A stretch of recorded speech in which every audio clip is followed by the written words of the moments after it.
Hi and welcome to my channel. My name is Tiffy and Comic-Con just ended this past Sunday, and as per the usual, I am feeling some type of way about it. I do have a full Comic-Con video on the way, but to just be completely honest, I'm still very new to this whole editing and creating videos thing, and that's a really big project. It's gonna take 5 days that I was there, all 5 days, and then try to put it into one video, and it's a little bit intimidating. So you'll get that video soon, definitely before the next Comic-Con. Hopefully way before that. But until then, I'll give you the 2018 San Diego Comic-Con haul video. I tried to record this video the night that I came home from the con.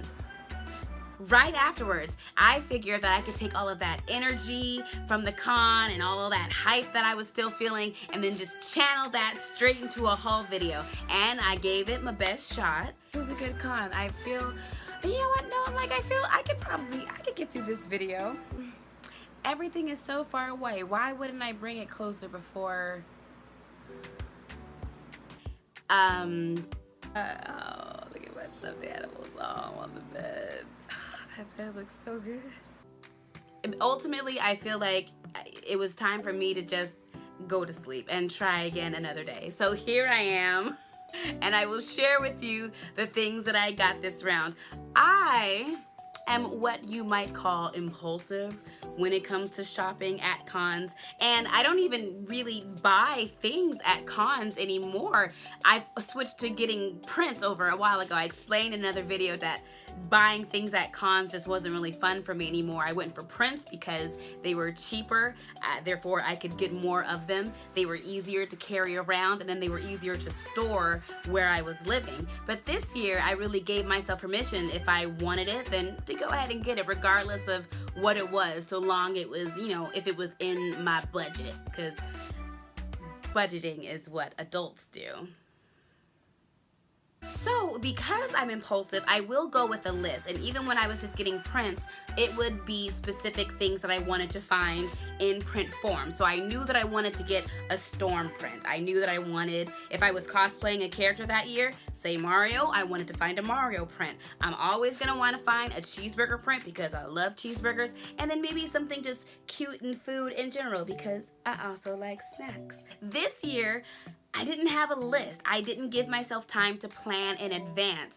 So I just kind of went in figuring, you know, if I liked it, then I would get it and that would be okay. But to still kind of rein myself in and prevent me from just kind of getting everything, I did kind of take notes. I knew that I didn't want to get things on the first couple days of the con because I didn't want to deal with walking around with it. I just wanted to explore and be hands-free with my emotions, because you never know what you're gonna have to do or what type of situations will. I just don't like carrying things. I don't like having things in my hand. So the first couple of days, I didn't want to carry anything, but I would scout out the different things that I would see and I would take notes in my phone. And I figured if I either didn't write it down in my phone or I didn't take the time to go back to it after I did write it down, then it just wasn't meant to be. It wasn't something that I really wanted, and that impulse will have gone and I will pass the test. So it worked pretty well, I would say.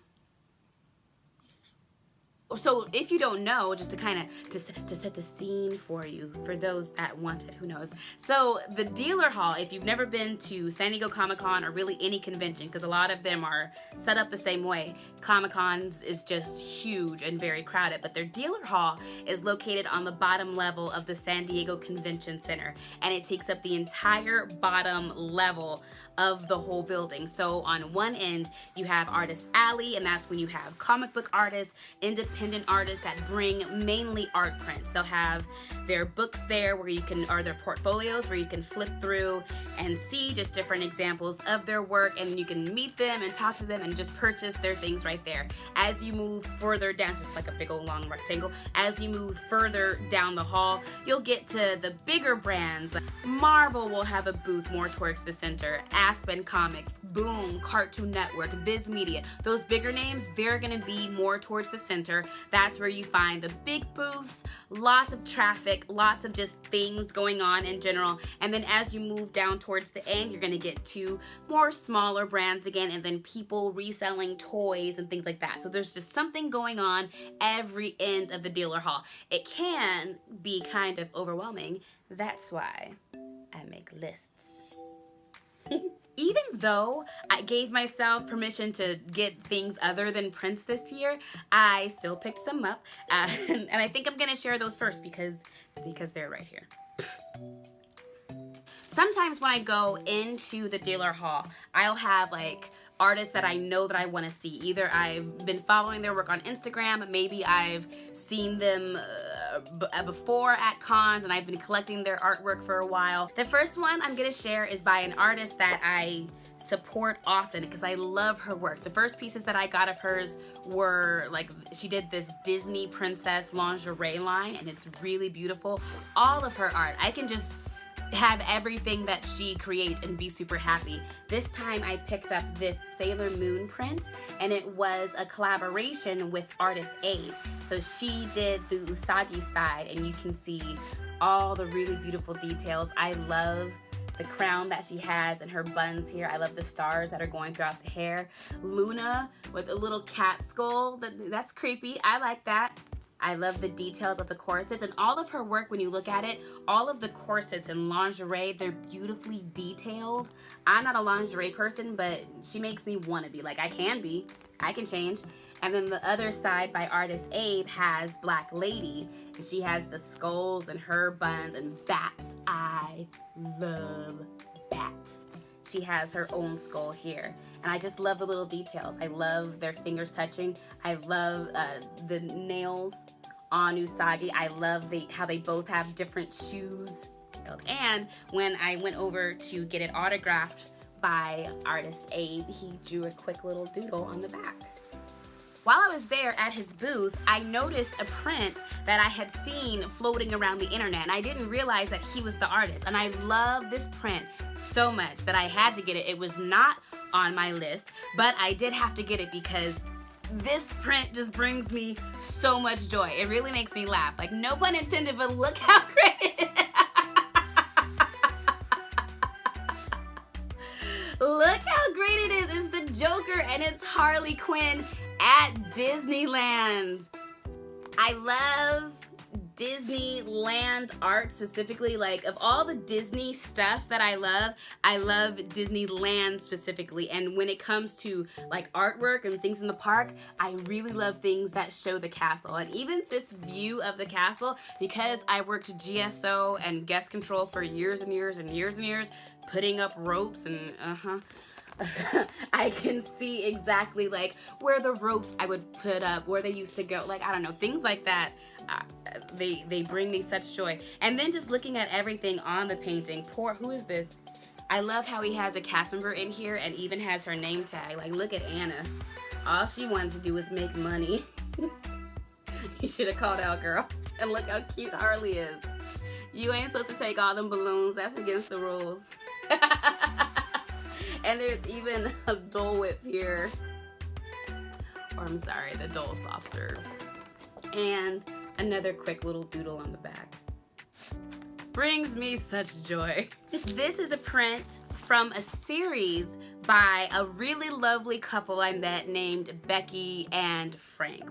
They're not named, their names individually are Becky and Frank, and they made this series about these cute little creatures that live in these jeweled caves, and they're born with these jewels in their ears or amongst their little animal bodies, and they're just really friendly and they want to be your friend. And this is one of the prints that I saw on the first day when I was at the con and just wandering around the hall when I said that I wasn't gonna buy anything, and I meant it. I really meant it. I wasn't gonna pick up a print for sure because I didn't want it to get damaged, but this little guy, every time, because I go and visit booths daily, like if we're friendly and we've established some kind of like connection, I'll come by and visit you, especially because the booth that I was there with, Pinup Girl Clothing, they weren't far away. So I actually got to see Becky and Frank often and learn all about these little guys. And I'm hoping that they will go ahead and make it a series so that I can have all the merch. I love him. His name is Jewel. Look at his tiny little purple bow. Look at his big old eyes. This is so cute. This makes me, oh man. Thank you, Becky and Frank. The last print that I picked up, I'm gonna take it out of the plastic.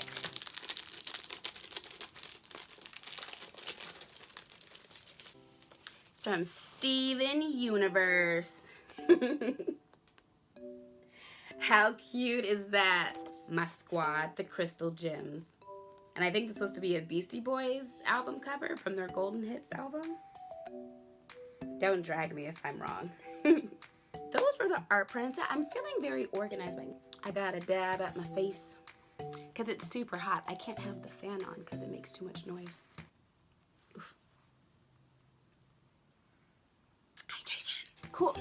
You know, I actually don't pick up that many comic books at Comic-Con. I used to use the dealer hall as an opportunity to fill in on some of the issues that I was missing from certain series, but I haven't actually collected comic books in a really, really long time. I would love to get back into it. I did, however, find one that I had to have, and it was from the Boom Studios booth, I want to say.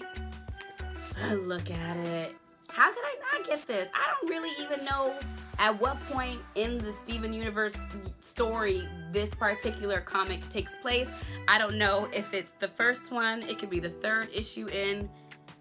I didn't care. It was holographic on the cover, and it's blue and purple, which I am looking forward to reading it, though it looks very interesting. So sometimes with these comic books, if you're not familiar, if there is a comic run alongside a show, sometimes it can take place before the events of the show. It can take place during, just like little towny stories, or it can even be a continuation of the story. I have no idea, but I really, really, really love Steven Universe, so I'm gonna find out. This is a book that I picked up by an artist I came across in the dealer hall. She just wanted to go by Danny, and this is her book, Soft Candy. I don't know, something about her booth when I passed by just looked, everything was really pretty. I'm not that complicated. It was really pretty. I liked the colors. I liked the glimpses of the art that I could see.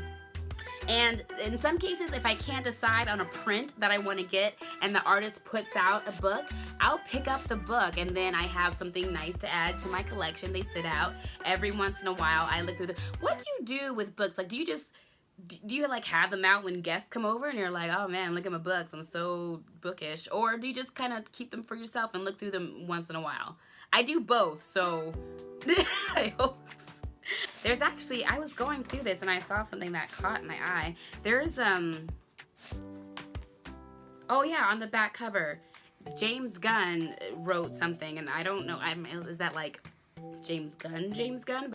Danny's art is beautiful and nearly transcendent, but it isn't as light as it first appears. There's a darkness running through every line, reminding me how my own life is so insufficient and unwondrous in comparison. Her work repeatedly stabs at my heart. Also, it gives me wood.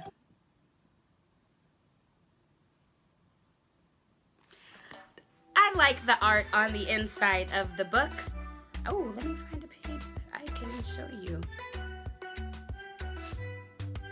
There's lots of nip-naps in here, but it's really, really beautiful art. Can I cover this? I can just with my fingernails. Just the art itself, did I get it? Yep. The art itself is gorgeous, and I love the colors.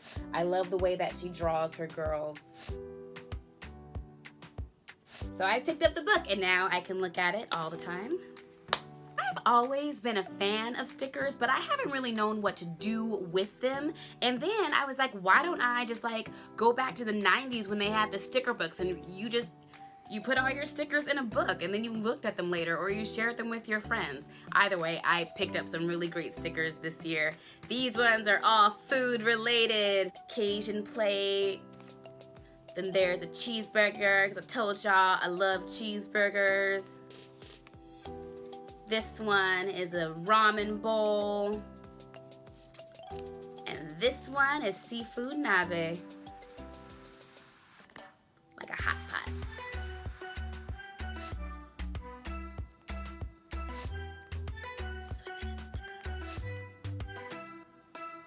More stickers. These ones are by Leanna He. She makes amazing mermaids. I do have a couple of her prints and her book, and now I guess I'm collecting her stickers as well for my epic sticker book. And these ones are by Becky and Frank. But I think probably my favorite one of the pastel pets are probably Sweetie the cat or Champagne, this little deer guy. There's Sweetie and there's Champagne. These stickers are by the homie Truck over at 100% Soft. The Kaiju kitties, look how cute they are. I have the Kokomori plush, but I know that he makes plushies of the other characters as well, and I'm going to need to add those to my collection. I also picked up the Kawaii Food Party stickers for obvious reasons. My favorite, oh, they're all so cute. Oh, they're all so cute. They're all so cute. I don't know. I feel like my favorite would just depend on how I was feeling at the moment and what I was hungry for. Probably the ice cream sandwiches. No. I can't choose just one. How can I choose such one? They're all looking at me and smiling. They're so supportive. I won't choose. You're all cute.